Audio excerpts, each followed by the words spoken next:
to today's Zoom media event for the Maidenwater case. We appreciate everybody coming. This case has spanned 2 states from Ohio to Utah and even branched out into Mexico. So today we will have media outlets on from multiple states. So we may get questions that arise that may be applicable to those areas.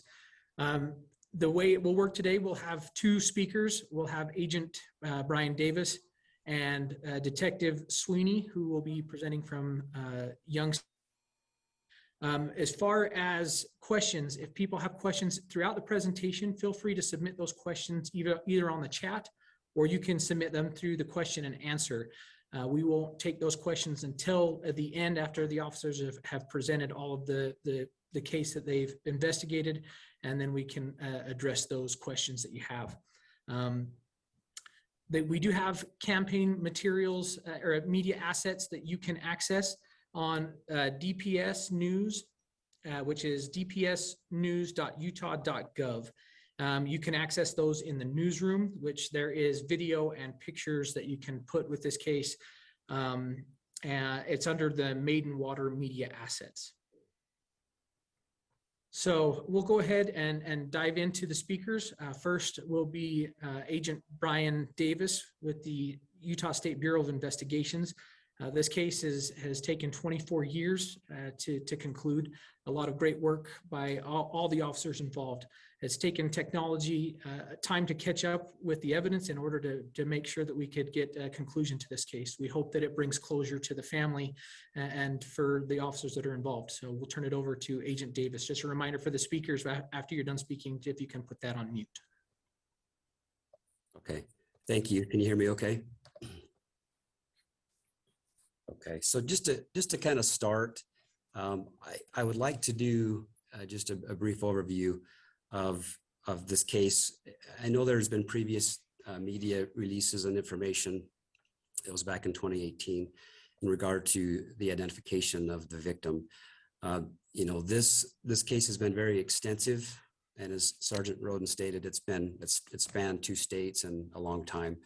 So I'm going to do my best to make this flow best for everyone in chronological order that makes sense. I've got some notes I'm going to be referring to. So if I'm not like seeing a screen, it's because I'm looking at my notes. So if anyone has a comment, Sergeant Roden or Sergeant Sweeney, please jump in there, and then we'll do questions at the end. Again, the case is very extensive, so for the time that we have, we could spend a long time going over the details. We don't have all that time to do all that, but I just ask you maybe to refer to the previous media releases that have been given. In particular, one of the things that Sergeant Roden's going to release is a 9-minute video clip on YouTube regarding this story that gives a really good summary and synopsis of up until the point of identification. So I'd ask you to refer to that. That's very well done and very factually based. So having said that, I'd like to thank a special thanks to Youngstown PD and Sergeant Sweeney in particular. Working with him has been an honor and a pleasure. So they've been awesome to work with. So I really appreciate their professionalism, and they've just been completely responsive to everything. So thank you for that. As we get into this case, you're going to find that, as police officers, we do get vested in these cases. This one did. We became very vested in this case, and it became actually kind of personal, and felt a connection to this victim and family. And we're very thankful that we've got a conclusion to this, to help the family with that.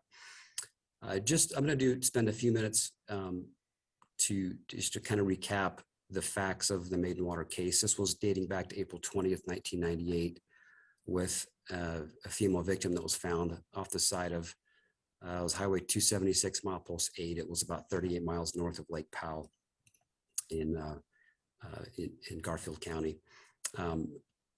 Not to get into a lot of details, and out of respect for the family, of the details of what was found, but suffice to say, this female victim was found off the side of the highway, and there were some unique things. The way that body was wrapped and rope and knots and things that will kind of play into this as we go, as we talk specifically about the rope that she was tied with. The case, they worked it actively. The Garfield County Sheriff and the State Bureau of Investigation worked this very actively for about 2 years. And they exhausted every possible thing they could with, they even had some suspects. They developed media flyers. They just could never quite, it was just a really, really tough case to work on. In 2008, the case was reopened by the State Bureau of Investigation at the request of the major here at the time. And it was reopened. Over the next few years, things went back and forth, and there was other investigators. We were consulting with the FBI that reached out to us regarding a possible suspect, Scott Kimball. There were several things that made Scott Kimball a suspect, including his own admissions and implicating himself in this. And that was explored very extensively. And again, I don't have the time to get to all those details, but he was ruled out as time went through. And there were other suspects that were ruled out at the time, 1998, 1999 as well. The case went back and forth. I became involved in the case in 2016. So I'd like to, so we looked at a lot of things as far as everything that we could. There was a lot of evidence and things that we tested and retested, trying to find answers into this case. We did isotope testing. We did a knot analysis. We had a knot expert that looked at these knots. And we exhausted every possible outlet that we could. As time went on, we kind of just, as these cases, cold cases do, we hit a dead end with where we were at. Dateline was doing an episode on a cold case, actually it was in relation to Scott Kimball. We did a release to Dateline, hoping we'd get some tips to identify this victim. That resulted in no results. That was in November of 2018, September of 2018. In October of 2018, we did a local media release here. We released a photo of the victim that went public, of the deceased victim. It was a post-mortem photo, but it was something we felt like we needed to try and release to identify her. We got a tip from the public, and it got a tie to a missing person out of Youngstown, Ohio. And Sergeant Sweeney will talk about this in just a minute as well on some of those details, but the timing of it was very interesting because the week that we released our photo to the media here in October of 2018, Sergeant Sweeney had released a photo of the missing person from 1998, and a member of the public through the database NamUs made this connection, and we got the tip. We followed up on it, and ultimately it ended up being the victim was Lina Reyes Getty. Lina Reyes Getty was the victim. And there's some things there that I'm sure Sergeant Sweeney could talk about in relation to some of her background. This opened up new doors for us. In particular, it led to her husband at the time was Edward Getty's, that we got to looking into things in regard to him. And I'll talk more about that later. Anyway, as we were able to identify Lina, we found family members in Mexico that we were able to obtain DNA from. That DNA came here to Utah. We were able to confirm, in fact, that this was Lina.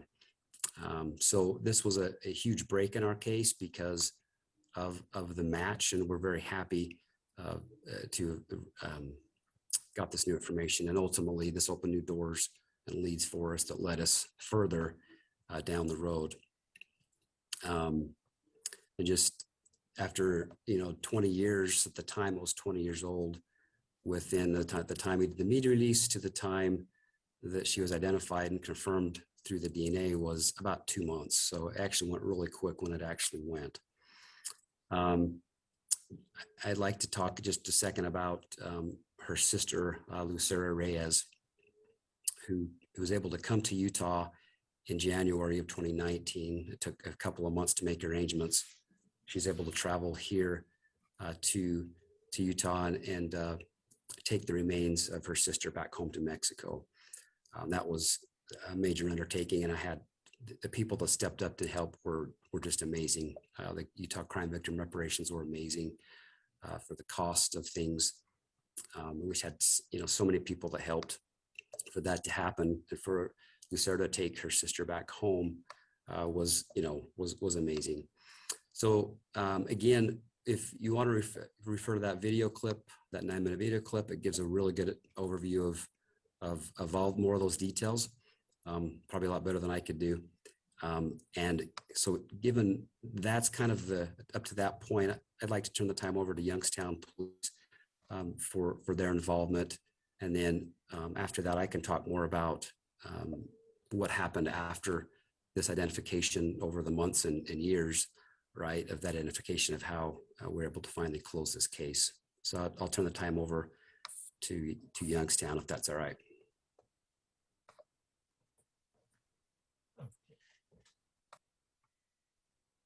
Okay, can you hear me?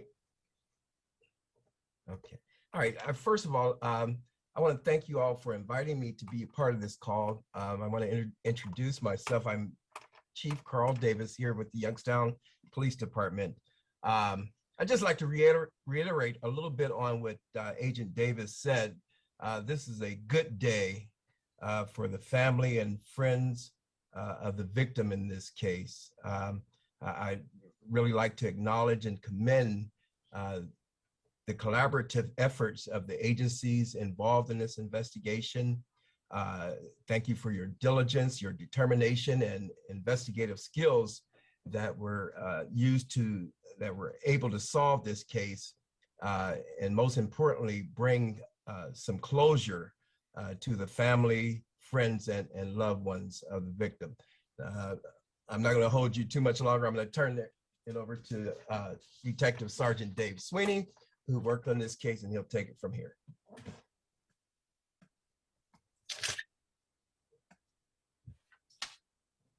Thank you, Chief. As the Chief said, my name is Dave Sweeney. I'm a Detective Sergeant with the Youngstown Police Department. The spelling of my last name is Sweeny. I was assigned in the Detective Bureau for about 11 years and recently elected to transfer out. But while I was there, I was asked by Captain Blackburn if we could start an initiative of reviewing our cold cases of missing people. And one of the cases where I grew up at was one of the victims. He is still missing to this day. And a part of that caseload was Lina, Reyes Getty's. And so the initiative was to start with DNA collection, dental records, and other records that we can use, such as fingerprints, to get these cases up to speed, to kind of level the playing field because of all the new technology with DNA. And with that being said, we just started with it, and we also networked with both state and federal agencies, to include the fire department here, Austintown Police Department, Jennifer Lester of the Ohio Attorney General's Office, NamUs, and U.S. Immigration and Customs Enforcement Agent Mark Bodo.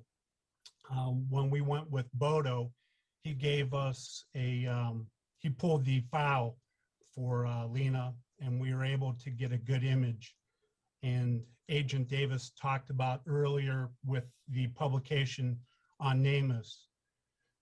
What was instrumental was a mole in Lina's ear in the way the photograph was taken, and the photograph that Agent Davis had published on NamUs, where I guess if you would call it a web sleuth, linked us up. So there's a lot of moving parts to this. And then once Agent Davis and I talked, I reached out to the different parts of the United States government and the Mexican government. And in turn, we did a media release to Mexico. And I received a telephone message from Lina's sister.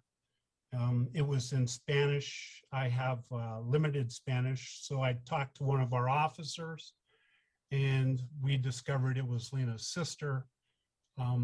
We immediately got that sister in contact with Agent Davis and some of the investigators out there to further this case. Like I said, we did do some other investigations here, but what I'll do is I'll turn it back over to Brian, Agent Davis. That way he can kind of give the story of step by step, and then I'll jump back in to explain what we did within the past year or so to get the case further along. Okay, thank you.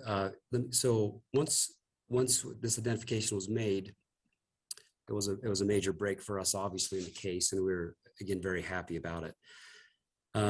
We still didn't know, more details of what had happened to Lina and who'd done this to her, and that's what we wanted to try to find out.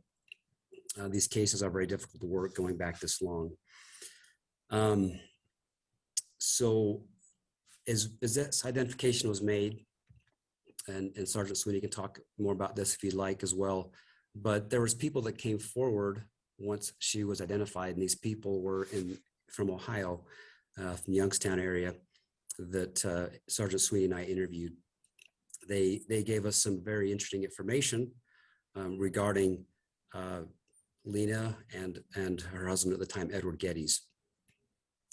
It started to really point our direction toward her husband, Edward Getty's. So there was a lot of circumstantial things that were, again, really a lot of, I guess, red flags, if you want to put it that way. But the question became, how do we now confirm this? How do we further this to something more than, because at that time we couldn't even really call him a suspect. So in consulting with Sergeant Sweeney, and I need a special thank you to Kathy Mackey, who is an analyst here at the Statewide Information Analysis Center, the SIAC. She's a cold case analyst, and she's amazing. She's very passionate about these cold cases, and she really had a lot of interest in this case in particular. Talking to Kathy, she actually had the idea to consult with a woman named Francine Bardol, who at the time was a CSI for West Jordan Police Department here in the Salt Lake Valley. Francine had been doing the job quite a while. She was very experienced in what she did in CSI, crime scene investigations. She has something called, that she utilizes, it's called the MVAC. That's a evidence collection tool. And MVAC it's a nationwide company. And Francine had become very good with this particular unit and piece of equipment to obtain evidence, specifically DNA evidence, from all kinds of things, from guns to rope to clothing to you name it. And basically, what the MVAC is, if you think of it, it's like almost like a wet chop vacuum type thing, but it has a special solution that is sprayed onto an item, in particular, let's say for this instance, this stake rope, something porous that's hard to swab by typical methods.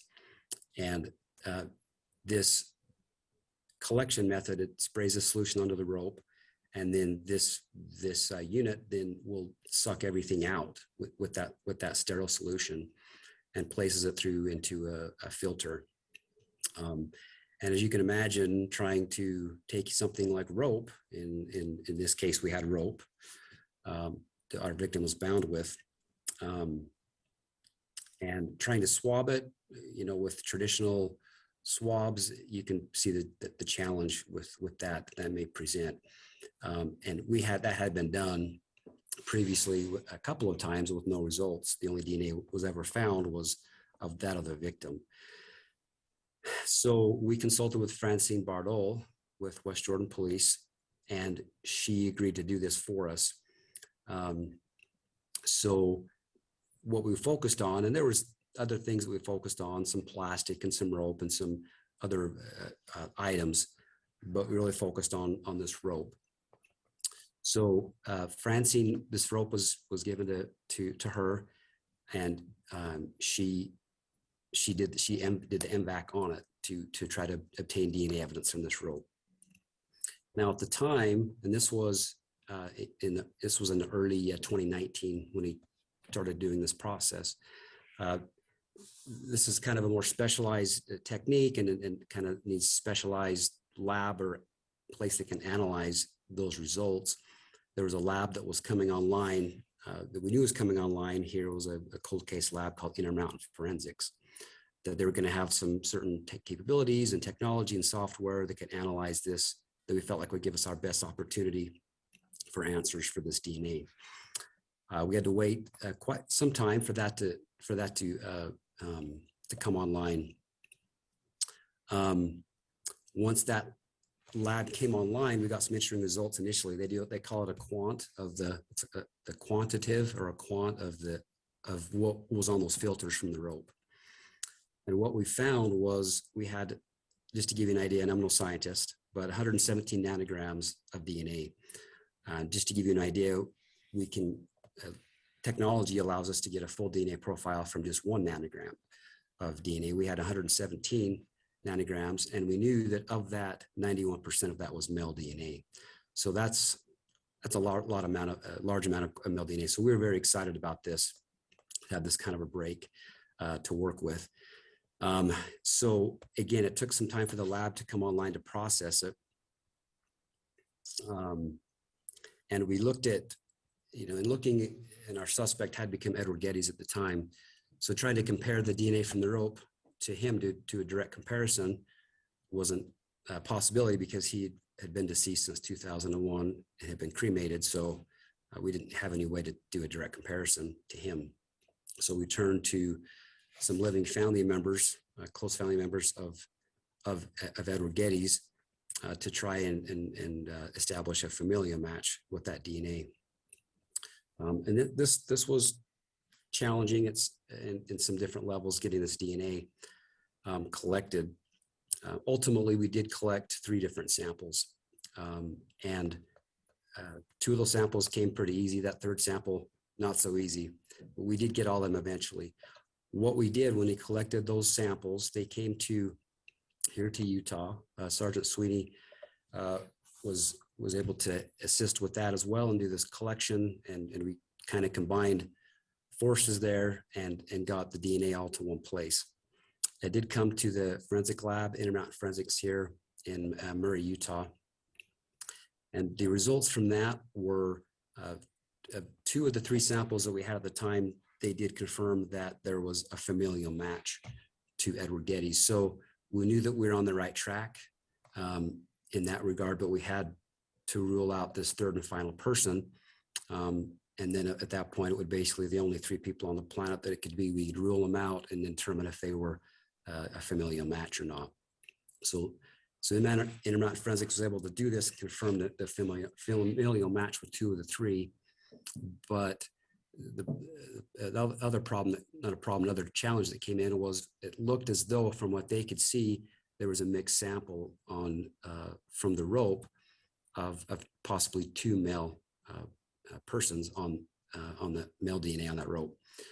At that time, this lab did not have the capability to unmix those samples to try to separate them out and obtain DNA profiles. So we then consulted with another lab, Pure Gold Forensics. They were amazing, and they had the capabilities to unmix and do some things that we needed to have done.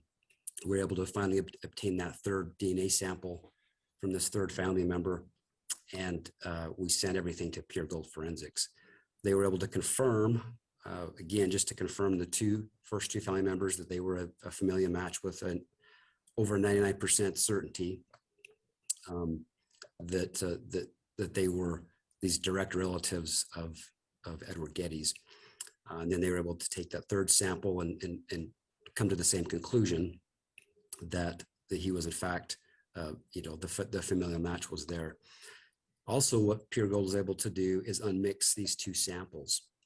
They were able to get two full male DNA profiles from those samples. At the time, we didn't know if they were going to be CODIS eligible to go into CODIS. It's a national database for DNA that law enforcement can access for cases like this to see if you have any hits or connections out there. What we did find was that they were both CODIS eligible to be entered. So both of those profiles from the rope are entered into CODIS. Profile number one was that of Edward Getty's that we had confirmed, but we didn't know who the second profile was. And that became a problem for us because we want to know everything we can know about this DNA on the rope. It was entered into CODIS, we got a CODIS hit or CODIS match from this profile number 2. And it still left us with, we still don't know who it was, but it hit to a murder up in Montana from 2011. As we consulted with Montana, at first we didn't know what we had, but as we consulted, and this is kind of not to get up too far off, kind of in the weeds there, but it's important to mention because of it is able to close this loop for us. That DNA was determined that both Montana and Utah used the same not expert to analyze this rope, and apparently when that was done, it was contaminated accidentally by this not expert. His DNA was placed on that rope. So what we're able to do is confirm that with a not expert and exclude him out.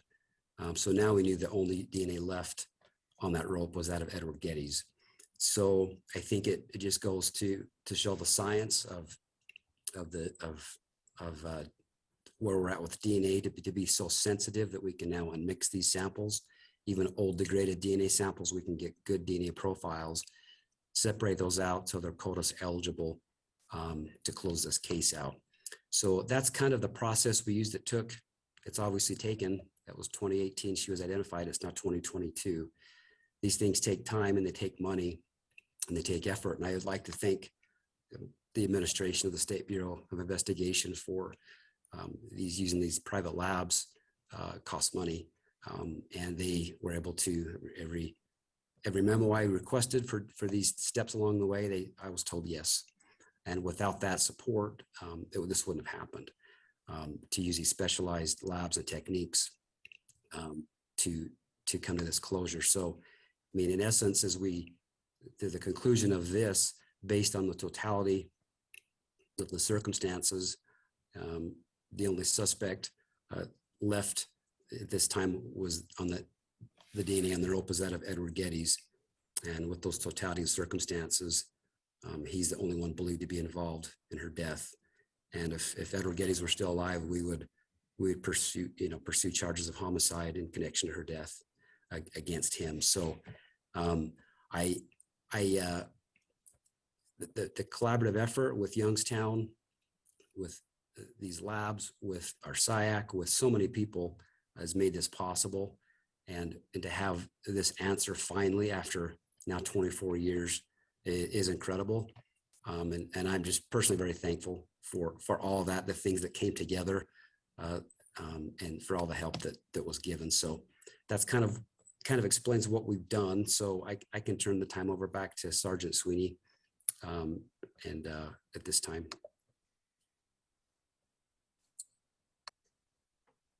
Thank you. Once again, it's Sweeney. One of the things that we talked about, there was a release of a video, and I believe that it's going to be of an interview, if I understood that correctly. And some of the initial detectives that worked the case are retired, so I'll give you their names. For Youngstown, it was Detective Sergeant Jose Morales, and the spelling of the last name is Morales. And then also there was a neighboring jurisdiction, the Austintown Police Department, and that detective there was Bob and the last name Schaefer, Schaeffer. And earlier I talked about Jennifer Lester with the Ohio Attorney General's office. That last name is Lester. And the other agent with ICE is Mark Bodo, Bodo. How Youngstown became involved in this is Detective Morales is fluent in Spanish. And so he talked to Lina's family members, and there was a time frame where a report was initially taken via telephone, and then it was placed onto paper, and there was approximately 5 to 7 months to get that, and then she was entered. Now, mind you, a lot of this technology wasn't available then. And then with these different jurisdictions, the family being from Mexico, us working with Austintown, and then with our jurisdiction, the Getty's family at the time had a business within the city limits. And that's how we got involved as well. And one of the nice things with technology today is us with this media is this Zoom call is, and emails and phone calls. I was able to reach out to Agent Davis no matter what time. Sometimes I think we woke each other up, but we are always focused on moving this case forward. And I just want to thank him for his professionalism and his leadership on moving this case to the close. I don't think that I have anything else here that I have to give. I do have some couple small notes, but everything was pinpointed today. And we just want to thank Utah and their investigators for all their assistance. And I will turn it back over to Agent Davis. We do have a few questions. And ultimately between Agent Davis and Detective Sweeney, you guys can decide who would be the best to answer these questions. It says, what challenges were there in trying to get DNA from Edward Getty's family members? That's the first question.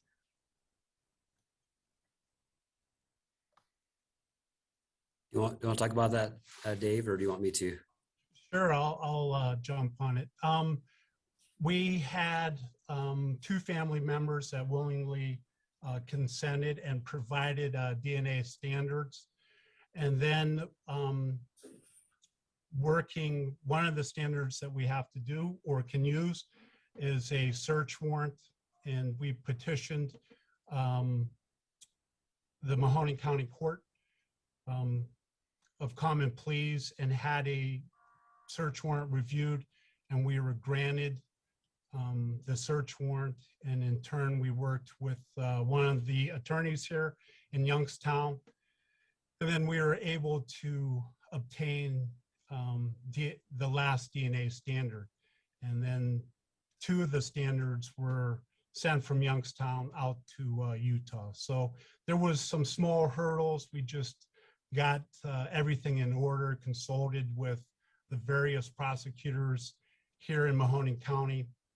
They were very instrumental on pointing us which directions that we should follow. And we followed that path, and that's why we're here today. And then I'll turn it back to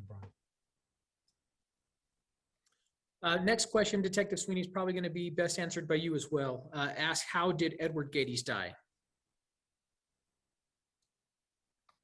So he did not pass in the state of Ohio. I believe it was in the state of Nevada. And I don't recall the exact ruling on the death certificate, but a family member did provide us with a copy. I was able to take an image of it and place it in the case file.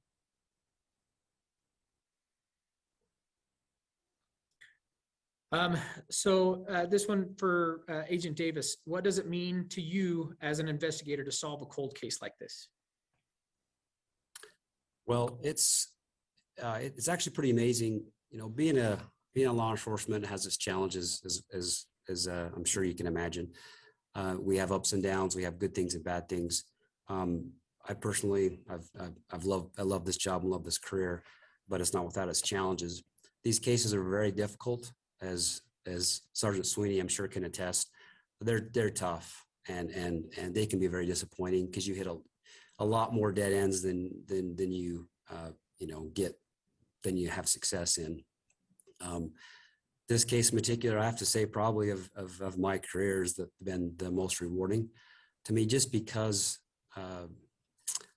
you look at this victim, you look at the family, you do feel a connection to them, and it's very, very, very fulfilling to be just one little part of that, to provide that, and to see people come together, people who just are really trying to do the right thing, people who care and doing it for the, just the right reasons. It's really nice. It feels really good to see this kind of closure in this case. So to me, it's very fulfilling. And despite all the challenges, they take a long time. But when you do get something like this, it's worth all of the bad stuff, all the hard stuff. So anyway, it's been pretty way. The next question is, do you know how Lina ended up in Utah? Yes, I'll answer that. We don't know specifically how and why she got here. We have some theories, but we've never been able to substantiate that. We do know through interviews that after she was identified, interviews in particular that were done in Ohio regarding Edward's behavior and timetable when she went missing. And it should be noted that when she went missing, he was not the one that reported her missing. It was 5 months later that a family member in Mexico reported her missing to Ohio. But he told his family members that she had left to go back to see her family in Mexico. We do know, based on interviews, that he went to, so to speak, look for her. He left in his minivan, I believe, to go drive to Texas, so he said, and he was gone for, I think, 4 days to look for Lina. And when he turned back home, he just said he was able to find her. So we can only speculate of how she got there, but we can probably speculate how she got there. Why Utah, I don't know. I don't know any known connections. Why here, other than it was very rural, and maybe a place that he may think that wouldn't have any connection to him. So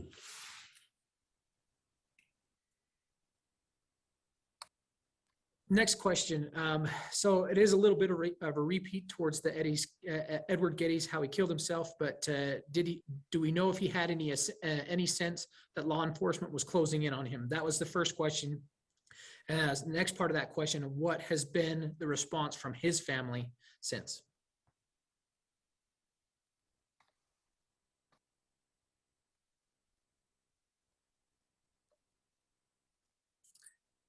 do you want to ask maybe Sergeant Sweeney about that first, at least that first part? I'm sorry, what was the first part of the question again, please?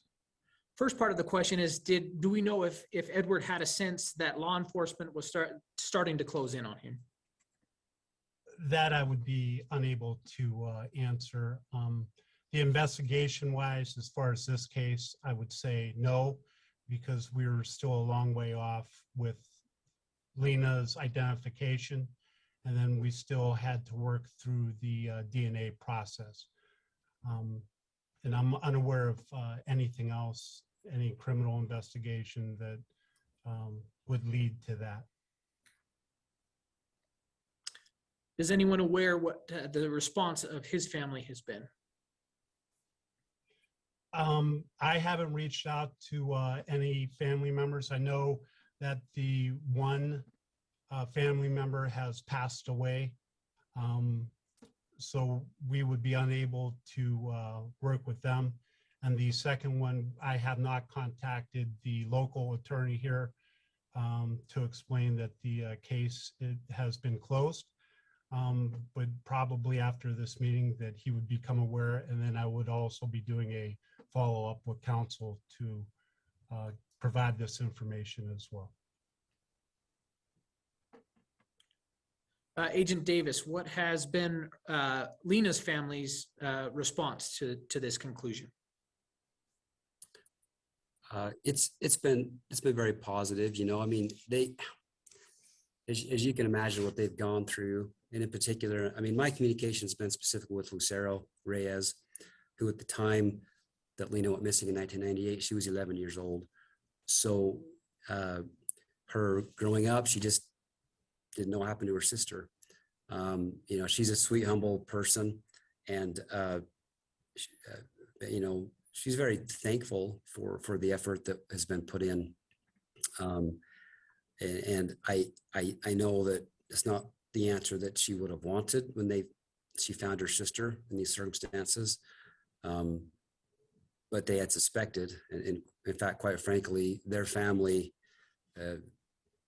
thought that Edward had done something to her. They just could never prove it, or they just didn't know. That was always their hunch.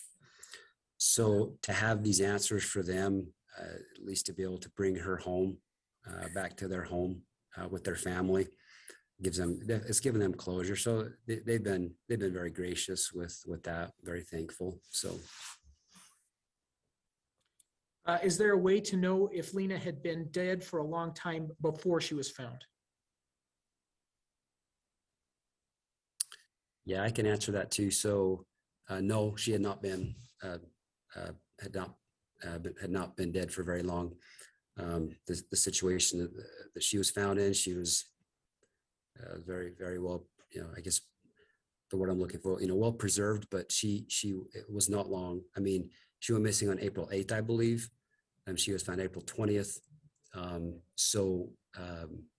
Yeah, that fits that fits the timetable, if that answers your question. So. Last question may have been answered already, but if we can just reiterate that, when was Lina reported missing?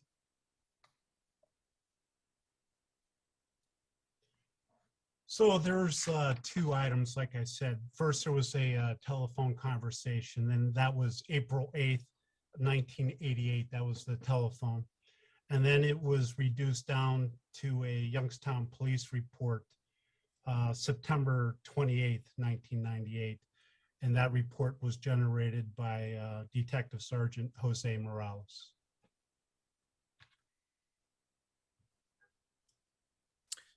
Very good. There was a lot of thank yous on here for all the law enforcement and all the work that you guys did in order to work in this case. If anyone else have any questions? Somebody did submit a comment that Francine did start her own lab for cold cases as a resource here in Murray, Utah.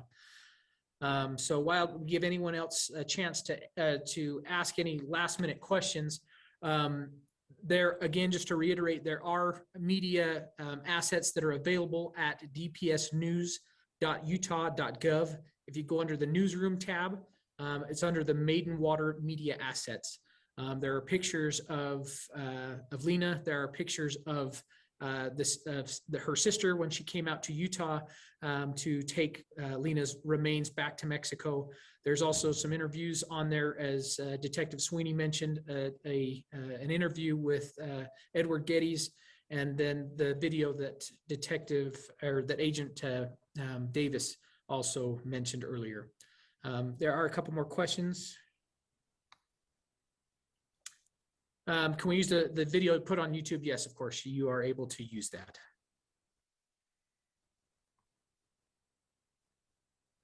I believe that concludes all the questions. We appreciate for Detective Sweeney and Agent Davis for coming on and giving us a recap of this case. And if there's any questions you have, my contact information is at the bottom of the press release. You can feel free to contact me with any further questions. Yeah, go ahead, Detective Sweeney. Yeah, so one of the nice things that Agent Davis and I talked about is obviously we offer condolences to the family.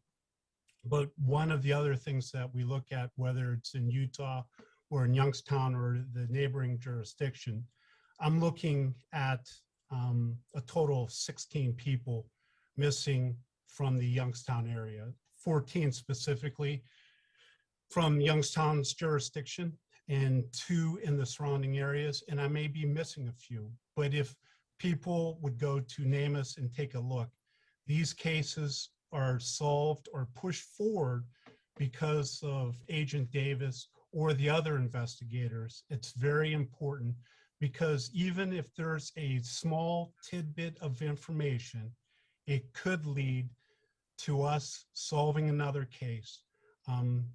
We're also working on an unidentified body, and hopefully we get that to turn with the Attorney General's office and the different investigators that we have in the surrounding area.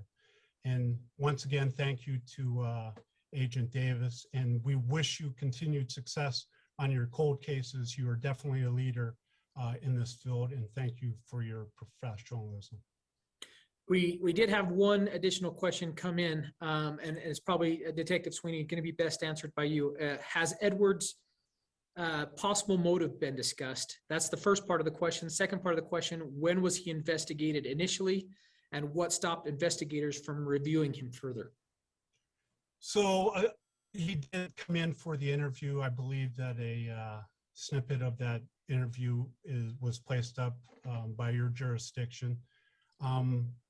Sometimes without people coming forward, when this case was put back in the forefront, we did have another person come forward with information and even a letter that she held on to for many, many years. So that's why I talked about these other cases. But he was a part of the pool that the detectives were looking at back then, and he wasn't eliminated, and we looked through it here, and we worked with Agent Davis, and obviously the DNA from 98 really wasn't up and running. But now when we look at these cases now, I mean, with that MVAC, I mean, that really changes the dynamics of these investigations.